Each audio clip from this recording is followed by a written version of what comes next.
Okay, we got General Conference 2013. We're going to watch Toast Part of Mistake.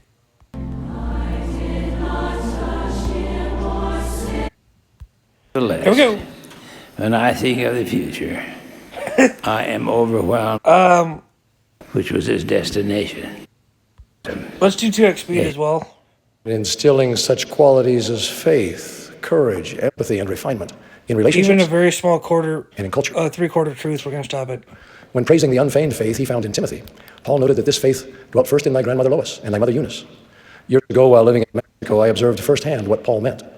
I recall a particular young mother, one of many among the women of the church in Mexico, whose faith in God graces their lives so naturally they seem scarcely aware of it. This lovely woman radiated a moral authority, born of goodness, that influenced all around her for good. With her husband, she sacrificed a number of pleasures and possessions for their higher priorities, seemingly without a second thought. Her ability to perform feats of lifting, bending, and balancing with her children was near superhuman. Yeah, you can't spot him The as demands speak on on her were these many, ones. and her tasks often repetitive and mundane.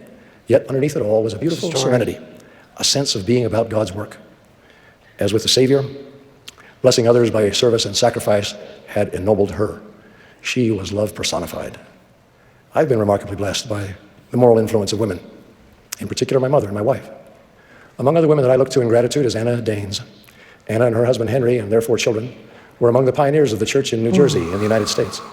Beginning in the 1930s, when Henry was a doctoral student at Rutgers University, he and Anna worked tirelessly with school and civic organizations in Metuchen, where they lived, to overcome deeply rooted prejudice against Mormons and to make the community a better place for all parents to raise their children. Anna, for example, volunteered at the Metuchen YMCA and made herself indispensable. Within a year, she was appointed president of the Mother's Auxiliary, and then was asked to run for one of the 3 women's positions at the YMCA Board of Directors. This may take She a won without while, opposition, just so everyone and knows. so joined the very council that only a few years before had refused to let the saints meet in their building. You got to My bring family out moved to those the New Brunswick special Ward when I was a bunny rabbit teenager. ears. Sister Danes took notice of me and often expressed her confidence in my abilities and potential, which inspired me to reach higher than I would have without her encouragement. Once, because of a thoughtful and timely warning from her, I avoided a situation that would surely have led to regret. Proverbs 27:2, let another praise you, not your own lips. Although she's no longer here, Anna Danes' influence continues to be felt and reflected in the lives of her descendants and countless others, myself included. My grandmother, Adina Warnick Swenson, taught me to be conscientious in priesthood service. She encouraged me to memorize the sacramental prayers on the bread and water, explaining that in this way I could express them with greater understanding and feeling. Observing how she sustained my grandfather, a stake patriarch, engendered in me a reverence for sacred things. Grandma Swenson never learned how to drive a car, but she knew how to help boys become priesthood men. Wow. A woman's moral influence is no more or nowhere more powerfully felt or more beneficially employed than in the home. There's no better setting for rearing the rising generation. All right, And the tradition. that's over. GG. We did good there. It's hyperbole. He used a hyperbole here. And if the hyperbole isn't 100% true, then it is technically a 3/4 truth, technically. So we can slow this one down.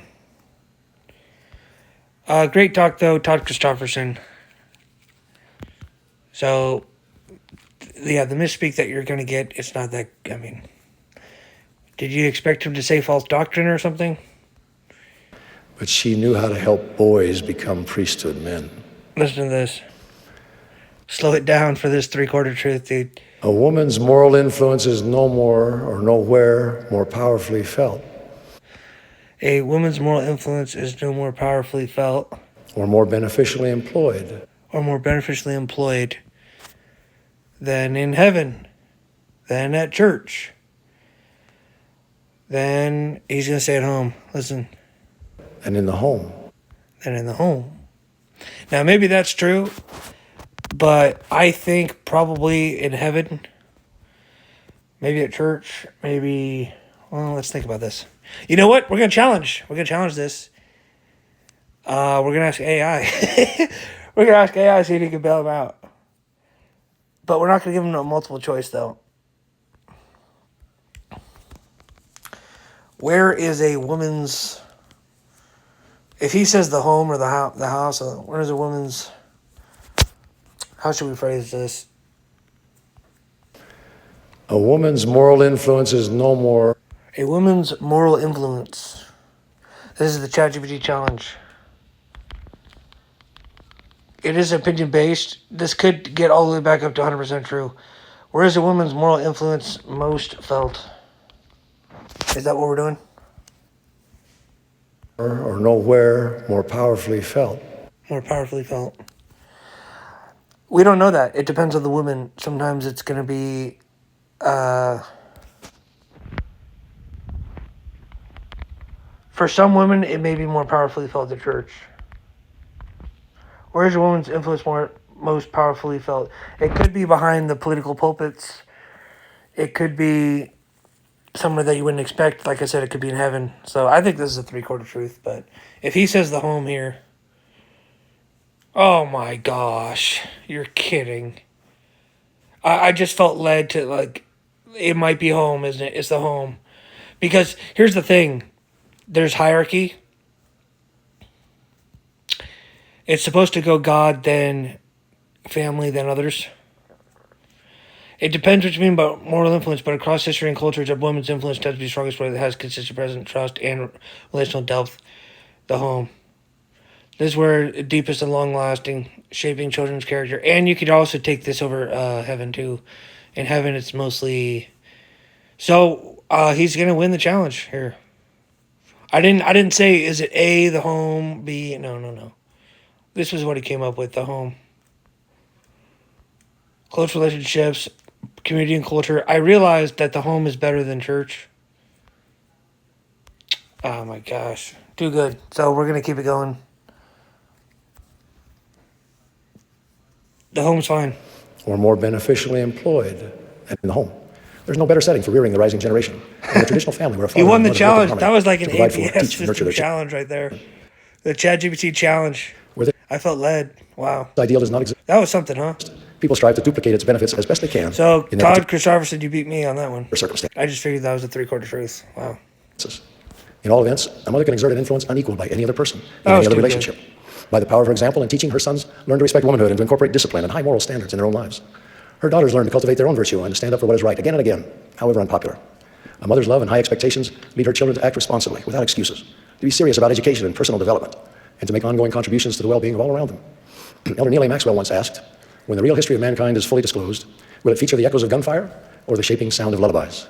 The great armistices made by military men guns versus or butter. the peacemaking of women in homes and in neighborhoods? Will what happened in cradles and kitchens prove to be more controlling than what happened in congresses? Most sacred is a woman's role in the creation of life. We know that our physical bodies have a divine origin and that we must experience both a physical birth and a spiritual rebirth to reach the highest realms in God's celestial kingdom. Thus, women play an integral part, sometimes at the risk of their own lives, in God's work and glory to bring to pass the immortality and eternal life of man.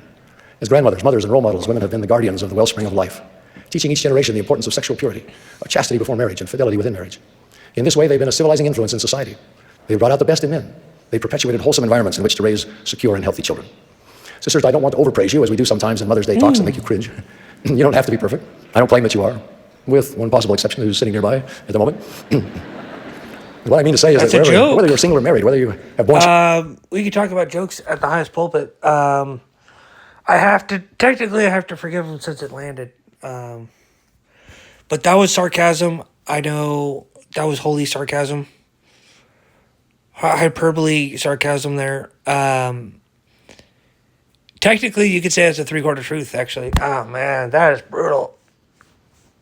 He just called his wife perfect. Everyone laughed because, like, misspeak. I can't let you get away with that. I'm sorry. I can't. The video's over, dude. If your wife was under 8, yes. Babies are not sinful and all that. We're talking about sinners. Let's do a slow-mo on that one. I'm sorry. You're not going to make it out of this alive. If I was just enjoying the talk, but this is a warm-up for next week. I'm going to be doing General Conference 2026, watching until I spot a mistake. So I just decided to do it because of warm-up. It was 2013, but hopefully you've improved since talks then. that make you cringe. You don't have to be perfect. You don't have to be perfect. Now, this is the classical Hebraic perfection, flawless. Now, what if he is talking about perfection number 2, which is teleokin in the Greek? Perfect. Be ye therefore perfect, Matthew 5:48. We're talking about perfection here, teleokin. You don't have to be complete. Well, I don't claim that you are.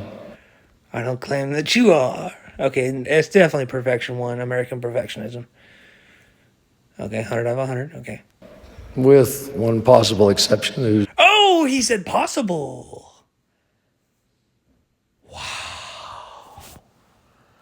I thought he said with one exception. It's possible. Let me think. Well,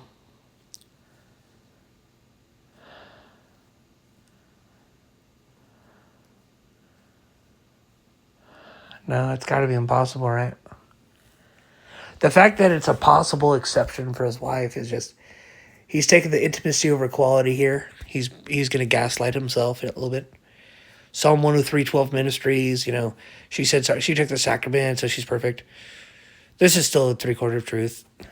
But listen to this. sitting nearby at the moment.